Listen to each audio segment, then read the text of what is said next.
Film की शुरुआत एक उदासी भरे माहौल से होती है, जहां दो मासूम बहनें स्पाइडर और उसकी छोटी बहन अपनी मां की लाश के सामने खड़ी रो रही होती। उनकी मां की मौत पिछली रात ही हुई है क्योंकि उन्होंने नशा बहुत ज्यादा ले लिया था। दोनों उदासी भरे दिल के साथ खामोशी से अपनी मां की लाश उठाती हैं और पास ही मौजूद शेड में पड़े एक पुराने ट्रंक में छुपा देती हैं। स्पाइडर की छोटी बहन रोते हुए अपनी मां से आखिरी बार अपना प्यार जाहिर करती है और उनकी आखिरी निशानी उनका लॉकेट निकाल कर अपने पास रख लेती। लेकिन बड़ी बहन होने की वजह से स्पाइडर को गम के साथ साथ डर भी था कि अगर बाहर किसी को उनकी मां की मौत का पता चल गया तो अथॉरिटी उन दोनों को अलग करती, जिससे दोनों बहनें हमेशा के लिए बिछड़ जाएंगी। मगर स्पाइडर किसी भी हालत में अपनी छोटी बहन को खोना नहीं चाहती, इसीलिए वो फैसला करती है कि वो दोनों ऐसा दिखावा करेंगी जैसे उनकी माँ अभी भी जिंदा है। अगली सुबह दोनों बहनें आम दिनों की तरह स्कूल जाने के लिए निकलती हैं, पर छोटी बहन ने अपनी माँ का लॉकेट भी पहन लिया था, इसलिए स्पाइडर उसे लॉकेट उतार कर घर पर ही रखने के लिए कहती है। फिर स्कूल पहुंचकर भी वो उसे अपनी माँ की मौत के बारे में किसी को ना बताने के लिए याद दिलाती है। बाद में स्पाइडर अपना दिल हल्का करने के लिए अपनी सबसे अच्छी दोस्त को अपनी माँ की मौत के बारे में बता देती है, इस शर्त पर कि वो किसी को न बताए। और वो ये भी कहती है कि मैं किसी भी हालत में अपनी छोटी बहन को खोना नहीं चाहती। तब उसकी दोस्त उदास होते हुए उसकी मदद करने का फैसला करती है और उसे हौसला भी देती है। लेकिन पहली ही शाम छोटी बहन की एक हरकत उसे डरा देती है, क्योंकि वो स्कूल से अपनी दोस्त और उसकी दादी के साथ घर आई थी। तो स्पाइडर घबराकर उसे डांट देती है और उसे समझाती भी है कि अगली बार घर पर तो क्या, घर के आसपास भी किसी को मत लेकर आना, क्योंकि लोग उनके घर आकर उनकी सच्चाई जान भी सकते हैं। लेकिन लोगों को उनका सच पता चल जाने के डर के अलावा उनके सामने एक और मसला भी आने लगता है। धीरे धीरे अब उनका खाने का सामान खत्म हो रहा था और उनकी माँ की मंथली इनकम आने में अभी 6 दिन बाकी, इसलिए दोनों किसी भी तरह अगले 6 दिनों तक कम कम खाना खाकर गुजारा करने का सोचती हैं। लेकिन तभी अचानक से उनकी माँ का दोस्त, जिसका नाम मरी है, उनकी माँ से मिलने घर आ जाता है। स्पाइडर उसे टालने के लिए झूठ कहती है कि हमारी मॉम 1 घंटे पहले किसी और औरत के साथ कहीं चली गई है। फिर मेरी को शक होता है कि स्पाइडर शायद से झूठ बोल रही है, पर अभी के लिए वो कहता है कि माँ के वापस आने पर मुझे कॉल जरूर करना, और इतना बोलकर वो वहाँ से चला जाता है। घबराहट में उसकी बहन बार बार कहने लगती है कि रे यहाँ लौट कर आ सकता है, तो गुस्से में स्पाइडर उस पर चिल्ला देती है, जिससे वो अपनी माँ की लाश के पास बैठकर रोने लगती है। तो स्पाइडर भी उसके पास जाती है और उसे गले लगाकर समझाती है कि रे बस एक नशे का आदी इंसान है, जब उसे लगेगा कि मॉम उसे नहीं चाहती तो वो किसी और के पास चला जाएगा। अब अपनी बहन को खुश करने के लिए स्पाइडर पैसे आते ही उसे शॉपिंग पर ले जाती है, जहाँ दोनों ढेर सारी खाने पीने की चीजें खरीदती है, खूब मस्ती करती है और बाहर एक जगह पर बैठकर चीजें खाने लगती है। आज काफी दिन के बाद उन्होंने कुछ अच्छा खाया, पर तभी शॉप में काम करने वाला वर्कर बाहर आकर उनकी तस्वीरें लेने लगता है। स्पाइडर उसे डांटते हुए उसके पास गई, उसके कैमरा से फोटो डिलीट करने की कोशिश करती है, लेकिन उसका कैमरा डिजिटल नहीं होता, इसलिए वो फोटो डिलीट नहीं कर पाती। घर पहुंचकर स्पाइडर अपनी बहन को बताती है कि हमें गवर्नमेंट की तरफ से हर महीने $600 मिल रहे हैं, एक इंसान के $200 के हिसाब से, वो भी इसीलिए क्योंकि अभी किसी को नहीं पता चला कि मॉम की मौत हो गई है। जिसके बाद दोनों बहनें रात में अपनी माँ की बातें करते हुए उन्हें याद करते हुए सो जाती हैं। लेकिन अगली सुबह उठते ही उनकी टेंशन बढ़ जाती है, जब अचानक उनकी माँ के फोन पर चाइल्ड सर्विस से कॉल आ जाता है और ऑफिसर कहती है कि वो घर पर आकर देखेगी कि उनकी माँ ठीक से उन दोनों की देखभाल कर रही है या फिर नहीं। दोनों बहनें घबरा जाती हैं। स्पाइडर की बहन कहती है ये सच्चाई जानने के बाद हम दोनों को अलग कर दिया जाएगा, इसलिए दोनों मिलकर तेजी से अपनी माँ का रूम साफ करने लगती है, जहाँ तभी उन्हें अपनी माँ का पुराना टीचिंग सर्टिफिकेट मिलता है, जिससे पता चलता है कि उनकी माँ नशा करने से पहले एक टीचर थी। तब स्पाइडर फैसला करती है कि वो ऑफिसर को बताएगी कि उनकी माँ बैंक की जॉब के इंटरव्यू के लिए गई है। पर तभी स्पाइडर की बहन को याद आता है कि उनकी माँ की कार अभी भी बाहर ही खड़ी है, जिससे ऑफिसर को उन पर शक हो सकता है, इसलिए दोनों बहनें मिलकर उसे छुपाने की कोशिश करती हैं।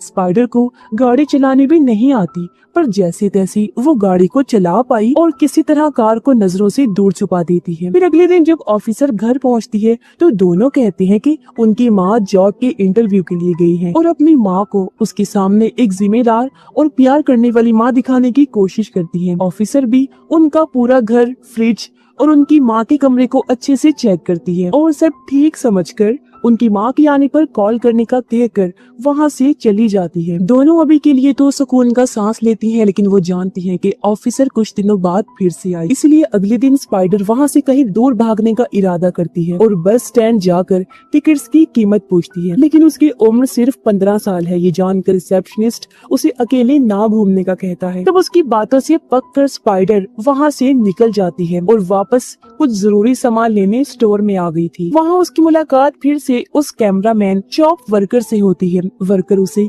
वो तस्वीर दिखाता है जो उसने उस दिन ली थी और बताता है कि वो अक्सर घूम घूम कर फोटोज खींचता है और स्पाइडर को भी ऑफर करता है कि तुम भी कभी मेरे साथ चलो ना, जहाँ मैं और तुम दोनों फोटोज खींचेंगे। लेकिन स्पाइडर उसे मना करके घर आ जाती है। घर पहुंचकर उसकी बहन अब भी अपनी माँ का लॉकेट पकड़े उन्हें याद कर रही होती है। वो स्पाइडर से पूछती है तुम माँ से इतनी नाराज क्यों हो? तो स्पाइडर बस इतना कहती है कि उनकी माँ ने अपनी जिंदगी में बहुत बुरे फैसले लिए। फिर कुछ देर बाद उसकी बहन भी वो तस्वीर देख लेती है जो वर्कर ने खींची थी और स्पाइडर को हंसाने के लिए तंग करती है कि वो लड़का तुम्हें पसंद करता है ना। तब स्पाइडर भी उसे बता देती है कि उसने तस्वीरें खींचने के लिए मुझे भी अपने साथ चलने की ऑफर की है। ये सुनकर उसकी बहन जिद करने लगती है कि तुम्हें उसके साथ जाना चाहिए, तो स्पाइडर भी मान जाती है। अगले दिन वर्कर एक पुरानी बाइक लेकर स्पाइडर को लेने आता है और दोनों साथ में घूमते हुए दूर जंगल में जाकर एक जगह रुक जाते हैं। स्पाइडर उससे ऐसे ही मजाक में पूछती है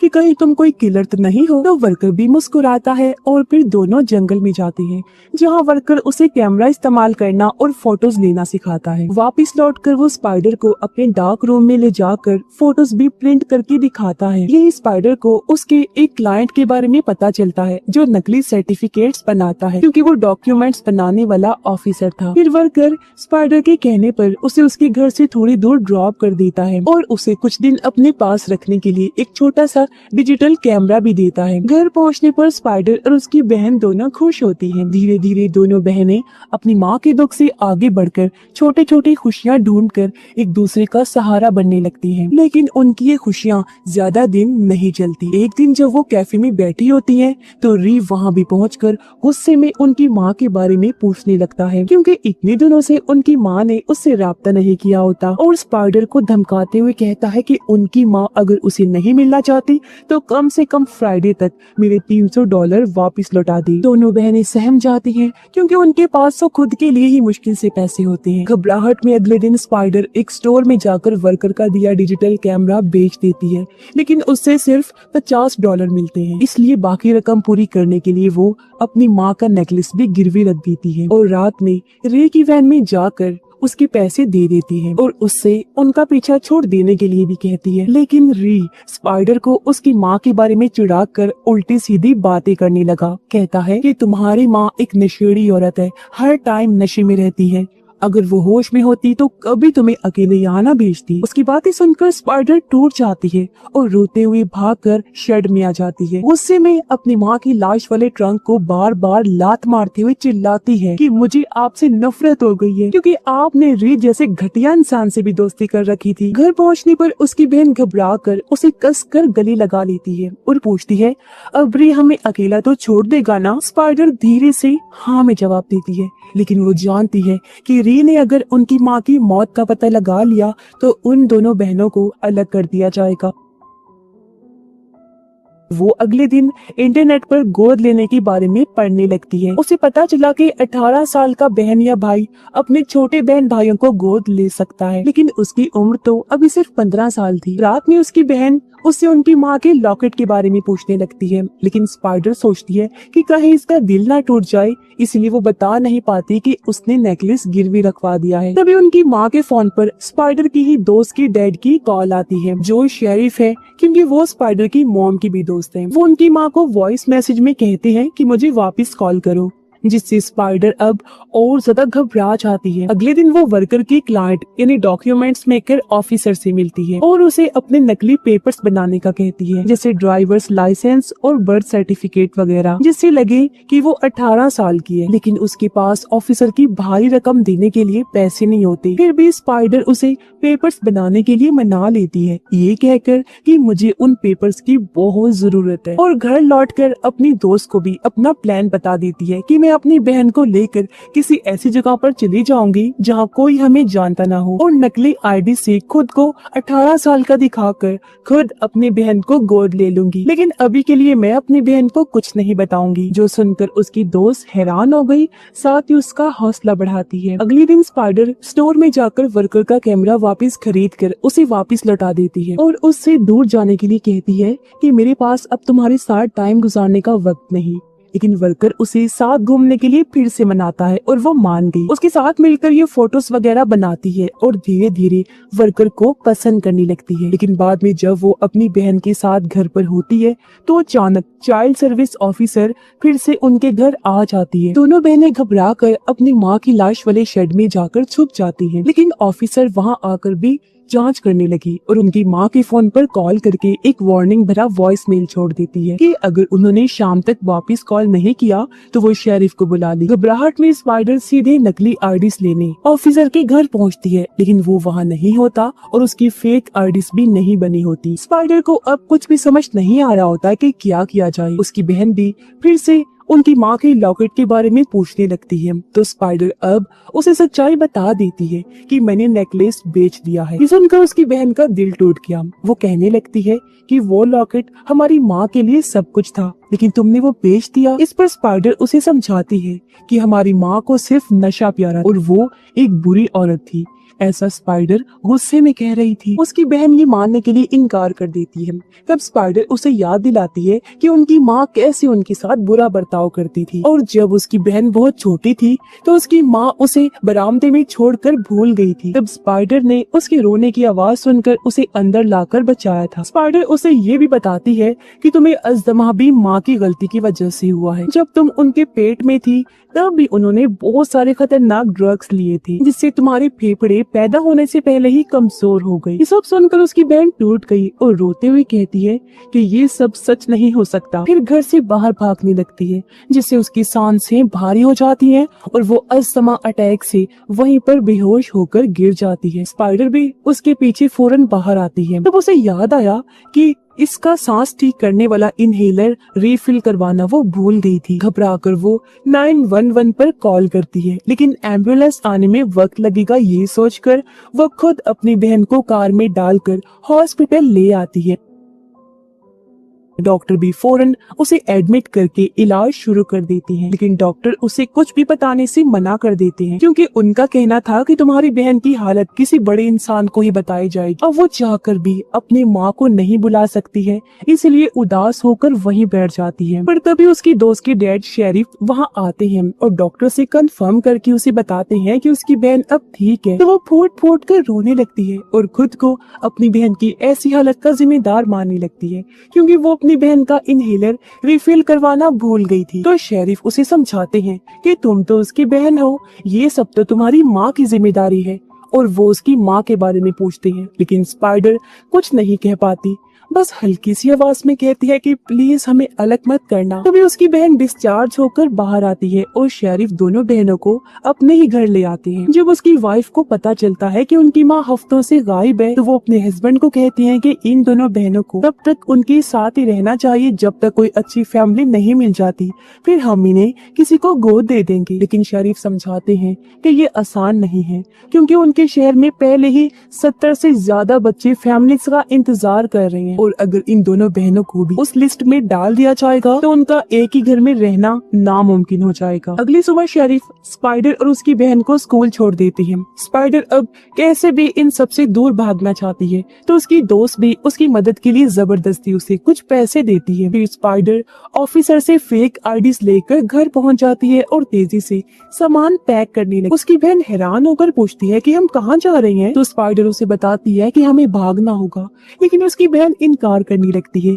वो अपने दोस्तों और माँ को इस तरह छोड़कर नहीं जाना चाहती, लेकिन स्पाइडर उसे समझाती है कि अगर वो भागी नहीं तो अलग कर दिए जाएंगे और गुस्से में उसे एक थप्पड़ भी मार देती है। और तभी अचानक रीस जबरदस्ती उनके घर में घुस आता है और स्पाइडर को जबरदस्ती दबोच कर दीवार के साथ लगा देता है। उसने फिर कहा कि तुम्हारी माँ मर चुकी है ना, और तुम उनके $200 अपने पास रख रही हो। तुमने ये बात सबसे छुपाई हुई है कि तुम्हारी माँ मर चुकी, और हाँ, अगर तुम चाहती हो कि मैं अपना मुंह बंद रखूं और ये बात राज ही रहे तो मुझे हर महीने तुम्हें $200 देने होंगे तुम्हारी माँ वाले। लेकिन उसके इरादे और भी बुरे होते जा रहे थे, इसलिए कुछ बुरा होने से पहले ही दोनों बहनें मिलकर उस पर हमला कर देती हैं और स्पाइडर एक बेसबॉल बैट से मारकर उसे बेहोश कर देती है। उसकी बहन फिर उदास होकर स्पाइडर से कहती है कि मैं कहीं नहीं जाना चाहती, तो स्पाइडर भी अब उसके जज्बात समझती है। फिर दोनों बहनें साथ बैठकर अपनी माँ का एक पुराना गीत गाते हुए आखिरकार पुलिस को सब कुछ बता देने का फैसला करती हैं।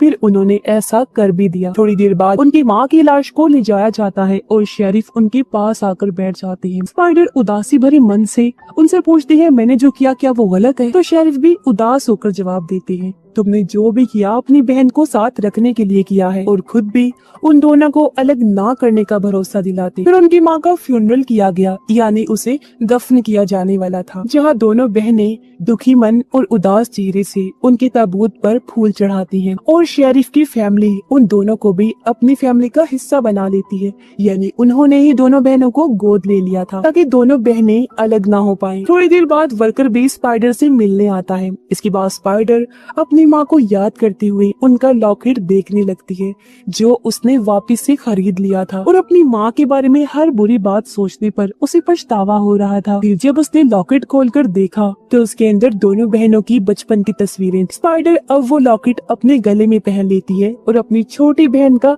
हमेशा ख्याल रखने की और उसका साथ कभी न छोड़ने की कसम खाती है। और इसी के साथ ही इस फिल्म की कहानी भी यहीं पर खत्म हो जाती है।